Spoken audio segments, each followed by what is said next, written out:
У лютым 22-го Лукашенко ўцягнуў нас у нешта жудаснае, што мы, як і яго, не выбіралі. Нечакана мы пераўтварыліся з ахвяраў рэжыму у суагрэсараў.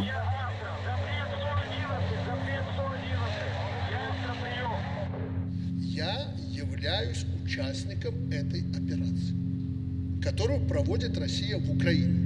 Я действительно поддерживаю Россию. У нас союз с Россией.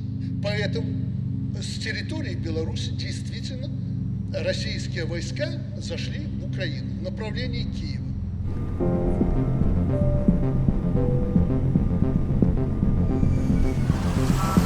Вайна толькі дадала тэрміновасці і ўсклала больш працы на Святланіны плечы.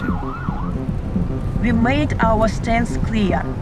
We are against the war and the dictators supporting it. And yet, at every meeting, I have to explain that Belarus is not Russia, and Belarus is not Lukashenko.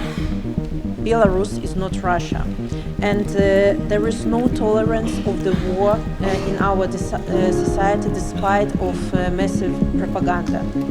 We must stay united to support Ukraine. The majority of Belarusians doesn't support the war. Важно адрозніваць Беларусь ад России, а белорусаў ад узурпатарскага режиму Лукашенко. Что сейчас ее сойдут, уже нам нет. Всем надо объяснять. Это никто сам не понимает.